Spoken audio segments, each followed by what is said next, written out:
વિદ્યાર્થી મિત્રો, હું સીજી પટેલ. સૌને મારા નમસ્કાર.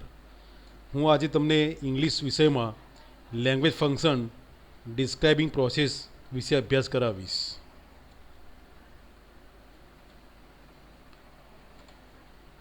જો મિત્રો, ડિસ્ક્રાઇબિંગ પ્રોસેસ ક્યારે વપરાય સમજી લો. આ એક પ્રકારનું લેંગ્વેજ ફંક્શન છે.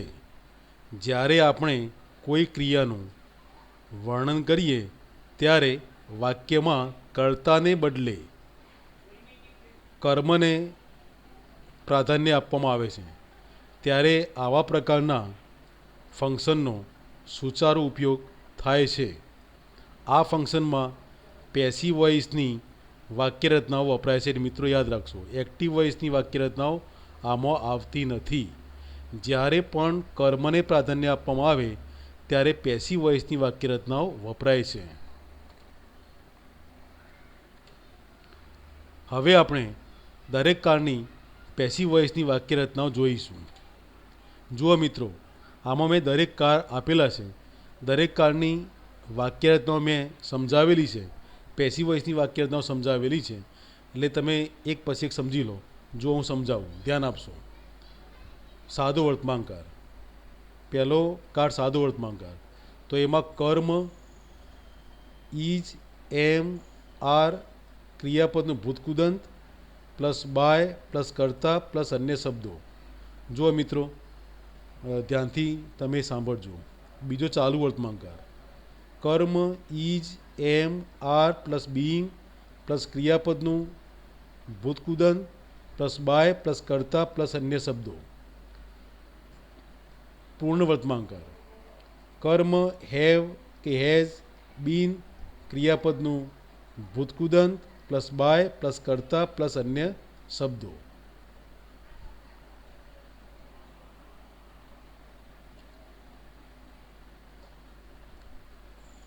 સાદો ભૂતકાળ. કર્મ વોઝ, વેર, ક્રિયાપદનું ભૂતકૃદંત પ્લસ બાય પ્લસ કર્તા પ્લસ અન્ય શબ્દો. ચાલુ ભૂતકાળ. કર્મ was, were plus being plus ક્રિયાપદનું ભૂતકૃદંત પ્લસ બાય પ્લસ કર્તા. પૂર્ણ ભૂતકાળ. કર્મ હેડ, બીન પ્લસ ક્રિયાપદનું ભૂતકૃદંત પ્લસ બાય પ્લસ કર્તા. સાદો ભવિષ્યકાળ. કર્મ શેલ અથવા વિલ પ્લસ બી પ્લસ ક્રિયાપદનું ભૂતકૃદંત પ્લસ બાય પ્લસ કર્તા પ્લસ અન્ય શબ્દો. તો આ થયા કાળ. નેક્સ્ટ, પૂર્ણ ભવિષ્યકાળ. જો મિત્રો, પૂર્ણ ભવિષ્યકાળ. કર્મ વિલ હેવ બીન પ્લસ ક્રિયાપદનું ભૂતકૃદંત પ્લસ બાય પ્લસ અન્ય શબ્દો. હવે અન્ય વાક્યરચનાઓ છે. સિમ્પલ મોડલ ઓક્ઝ્યુલરીઝ અને પરફેક્ટ મોડલ ઓક્ઝ્યુલરીઝ. તો મિત્રો જુઓ, આની વાક્યરચના. આમાં કર્મ આવશે plus modal auxiliaries can, could, may, might જેવા મોડલ ઓક્ઝ્યુલરી શબ્દો આપેલા હોય પ્લસ બી પ્લસ ક્રિયાપદનું ભૂતકૃદંત પ્લસ બાય પ્લસ કર્તા અન્ય શબ્દો. પરફેક્ટ મોડલ ઓક્ઝ્યુલરીઝમાં તમે જુઓ, એમાં કર્મ મોડલ ઓક્ઝ્યુલરીઝ. તો પરફેક્ટ મોડલ ઓક્ઝ્યુલરીઝમાં કુડ, વુડ, માઇટ તમે શબ્દ મૂકી શકો પ્લસ હેવ બીન પ્લસ ક્રિયાપદનું ભૂતકૃદંત પ્લસ બાય પ્લસ અન્ય શબ્દો. નેક્સ્ટ, હવે આપણે મિત્રો એક્ઝામ્પલ જોઈશું, જેથી તમને પ્રેક્ટિકલી તમને ખબર પડે કે ડિસ્ક્રાઇબિંગ પ્રોસેસના ઉદાહરણ કેવા હોય. જો મિત્રો, મેં 8 ઉદાહરણ 8 એક્ઝામ્પલ્સ આપેલા છે. તેને આપણે ધ્યાનથી અભ્યાસ કરીશું. Number 1, a letter is written by Mahesh. જો મિત્રો સમજો, આ વાક્ય રચના પેસિવ વોઇસની છે. એટલે તમને ખ્યાલ તો આવી જાય કે આ વાક્ય કયા ફંક્શનનું છે.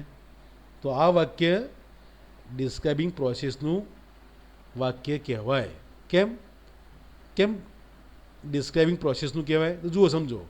આ લેટર એક કર્મ છે, બરાબર? એટલે કર્મને પ્રાધાન્ય આપ્યું, એટલે કર્મને તમે વાક્યની આગળ મૂક્યું, એટલે આ વાક્ય ડિસ્ક્રાઇબિંગ પ્રોસેસ કહેવામાં આવે છે. જો કર્તા આપેલું હોય તો ડિસ્ક્રાઇબિંગ પ્રોસેસ ના હોય, એ પણ ખાસ તમે ધ્યાન રાખશો. જો દરેક ઉદાહરણ તમે જુઓ, અહીંયા apples are being eaten by them, તો એપલ્સ કર્મ છે, બરાબર? એ કર્મને પ્રાધાન્ય આપવામાં આવેલું છે. એટલે આ બધા ઉદાહરણો ડિસ્ક્રાઇબિંગ પ્રોસેસના છે. The players were divided in 5 teams. તમને એમ થાય મિત્રો કે પ્લેયર્સ તો કરતા હોય, પણ અહીંયા કરતા નથી, અહીંયા કર્મ તરીકે મૂકવામાં આવેલું છે, બરાબર? કારણ કે પ્લેયર્સ એટલે ખેલાડીઓને 5 ટીમમાં વહેંચવામાં આવી, એટલે પ્લેયર્સ કર્મ છે અહીંયા આ ઉદાહરણમાં. Number 4, the work has been completed by him. તેના દ્વારા કામ પૂરું કરવામાં આવ્યું, એટલે વર્ક અહીંયા કર્મ છે, બરાબર? જો દરેક ઉદાહરણ તમે જુઓ, લેટર, એપલ્સ, પ્લેયર્સ, વર્ક, તમને ખાલી વાક્યરચનાનો અભ્યાસ કરશો ને તો પણ મિત્રો તમને ખ્યાલ આવી જશે. આમ તો મોટે ભાગે પેસિવ વોઇસમાં બાય મૂકવામાં આવેલું હોય છે, એ પણ જો તમે નજર અંદાજ કરો, બરાબર, તો ન ચાલે. એટલે બાય આપેલું હોય તો પેસિવ વોઇસની વાક્યરચનાઓ હોય, પણ ક્યારેક બાય ન પણ આપેલું હોય, એટલે કર્મ તમારે ખાસ જોવાનું હોય છે. The shirt was being washed by her. અહીંયા શર્ટ કર્મ છે, બરાબર? એટલે પણ કર્મ થઈ ગયું. યાદ રાખશો મિત્રો. અહીંયા જુઓ number 6 example, the game had not been won by Ramesh.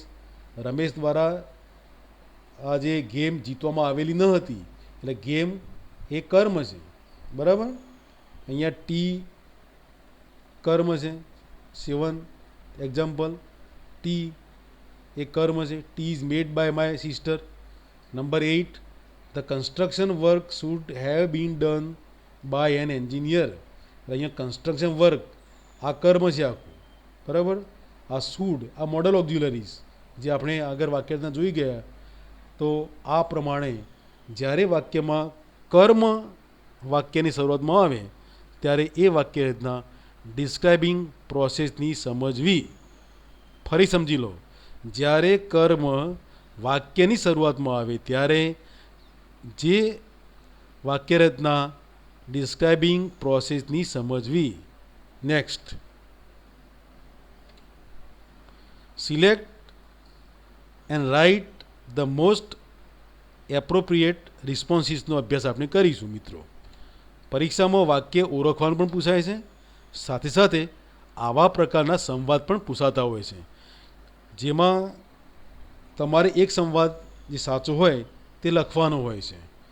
આ સંવાદ મિત્રો 4 માર્ક્સના પૂછાય છે, જ્યારે વાક્યને ઓળખવાના માર્ક્સ ટોટલ 3 છે, અને આ રિસ્પોન્સ સાચો લખવાનો હોય વિકલ્પમાંથી એ 4 માર્ક્સનો પૂછાય છે મિત્રો. એટલે ખાસ તમે યાદ રાખશો, બરાબર?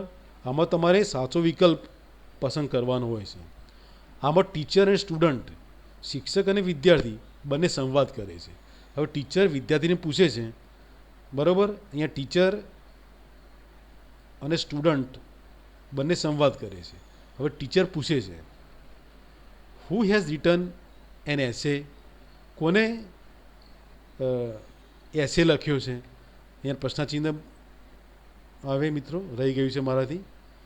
તો હુ હેઝ રિટન એન એસે, કોને એસે લખ્યો છે, કોને નિબંધ લખ્યો છે? તો સ્ટુડન્ટ જવાબ આપે છે કે સૌરભ હેઝ રિટન એન એસે. જુઓ મિત્રો, અહીંયા પહેલો વિકલ્પ સૌરભ હેઝ રિટન એન એસે. હવે અહીંયા સૌરભ કરતા છે, તો નિયમ પ્રમાણે કરતા આવે નહીં, એટલે આ વાક્ય જવાબ તરીકે આવશે નહીં. તમારે જવાબ અહીંયા લખવાનો છે, બરાબર? હવે બીજું ઉદાહરણ તમે જુઓ, an essay has been written by Saurabh. હવે એસે કર્મ છે, બરાબર? અને આ વાક્ય પેસિવ વોઇસની વાક્યરચના તરીકે સાચી પણ છે. હેઝ બીન રિટન આ પેસિવ વોઇસની વાક્યરચના થઈ ગઈ, એટલે તમારે અહીંયા બાય એટલે સૌરભ દ્વારા એસે લખાયેલું છે, એટલે આ વાક્ય સાચું છે. એટલે આ જવાબ તમારે અહીંયા લખવાનો છે. સ્ટુડન્ટ જે બોલે છે એ ખાલી જગ્યામાં. એટલે આ વાક્યરચના સાચી છે. હવે ત્રીજું ઉદાહરણ છે. જુઓ તમે મિત્રો વાક્યરચના. An essay has been write. હવે એસે હેઝ બીન રાઇટ એટલે અહીંયા રાઇટ શબ્દ મૂળ રૂપ આવે નહીં, અહીંયા ભૂતકૃદંત આવે. બરાબર. એટલે આ વાક્યરચના ખોટી છે. એટલે આ જવાબ તરીકે આવે જ નહીં. Saurabh has been writing an essay. Saurabh has been writing એટલે આ વાક્યરચના ચાલુ પૂર્ણ વર્તમાનકાળની છે. એટલે આ વાક્યરચના પણ જવાબમાં આવશે નહીં. ફક્ત બીજી વાક્યરચના એ પેસિવ વોઇસની છે અને સાચી પણ છે. એટલે આ તમારે આ વાક્ય તમારે અહીંયા લખવાનો જવાબ. બરાબર. તો આવા પેપરમાં પ્રશ્નપત્રમાં સેક્શન એમાં 11, 12, 13 અને 14 ક્રમમાં આવા પ્રકારના સંવાદ આવશે. તમે આ રીતે જવાબ વિચારીને સમજીને તમે જવાબ લખી શકશો. હવે આપણે એક ટેસ્ટ લઈએ જેમાં વાક્ય પૂરા કરવાના છે. બરાબર. Complete the sentence using this function. આ ફંક્શનનો ઉપયોગ કરીને વાક્ય પૂરા કરવાના છે મિત્રો. તો તમે જુઓ એ પ્રશ્નપત્રમાં ક્રમ નંબર 52, 53, 54, 55 અને 56માં આવશે. લગભગ 5 વાક્ય પૂછવામાં આવે છે અને 5 માર્ક્સના આ વાક્ય પૂરા કરવાના હોય છે. જો મિત્રો અહીંયા તમને એક ઉદાહરણ સમજાવી દઉં કે એક્ઝામિનેશન ઇઝ. એક્ઝામિનેશન આ કર્મ છે. બરાબર. અને અહીંયા ક્રિયાપદ છે અને વાક્ય પૂરું કરવાનું છે. તો examination is being given by Ramesh. તમે આ રીતે લખી શકો. હવે વાક્ય પૂરું કરવાનું જ્યારે વાત આવે છે ત્યારે જો ક્લાસમાં 40 વિદ્યાર્થીઓ હોય તો 40 વિદ્યાર્થીઓના જવાબો સરખા આવશે નહીં. કારણ કે એક્ઝામિનેશન વિશે તો કોઈ પણ વાક્ય લખી શકાય, કોઈ પણ ઉદાહરણ આપી શકાય. બરાબર. Examination is being prepared by the students. Examination is being conducted by Gujarat higher secondary board. તો કોઈ પણ ઉદાહરણ તમે આમાં મૂકી શકો છો. Next, the trees have been planted. જો અહીંયા ટ્રીઝ બહુવચન છે અને કર્મ છે. બરાબર. એટલે અહીંયા આપણે હેવ મૂક્યું. તો શું મૂકી શકાય આમાં? The trees have been planted by the students. Trees have been planted by the teachers. બરાબર. તો તમે આ રીતે વાક્યરચના પૂરી કરી શકો છો. Next, the files have been prepared by the clerk. The files have been prepared by the peons. તમે જો જ્યારે કર્મ આવે ત્યારે કર્મ વિશે તમારે વિચારવાનું. જો તમે કર્મ વિશે તમે વિચારશો તો તમને કંઈક મગજમાં આઈડિયા જ આવશે કે આ વાક્યમાં મારે શું લખવું જોઈએ. પરંતુ આની એક કન્ડિશન છે કે તમને બધા જ કાળ વિશેનું જ્ઞાન હોવું જોઈએ. એટલે મિત્રો અંગ્રેજી વિષયનો જો અભ્યાસ સારી રીતે કરવો હોય તો તમારે કાળ પહેલાં શીખવા પડે. કાળ આવડશે તો આ વાક્યરચના તમને ફટાફટ આવડશે. Tea is being prepared by my sister. Tea is being prepared by my mother. બરાબર. Tea is made by my brother અથવા બાય મી. તમે કોઈ પણ વાક્યરચના પણ વાક્યને સાચી હોવી જોઈએ મિત્રો. એટલે આ જો અહીં ટી કર્મ છે. બરાબર. એટલે તમે આમાં કોઈ પણ વાક્ય લખી શકો પરંતુ વાક્યરચના સાચી હોવી જોઈએ. એક વાક્યના તો 1000 વાક્યો બને. આમાં કોઈ મર્યાદા નથી. બરાબર. એ ખાસ તમે ધ્યાન આપશો. A paper is written by me. A paper is being checked by the teachers. બરાબર.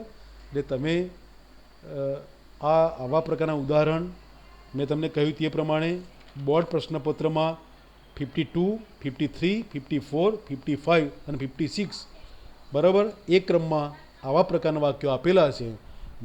જો તમે ધ્યાનથી અભ્યાસ કરશો તો તમને વધારે ખબર પડશે અને આવડશે એવી મને શ્રદ્ધા છે. તો મિત્રો, thanks for watching. Like, share and subscribe my channel. Thank you very much. જય હિન્દ, જય ભારત.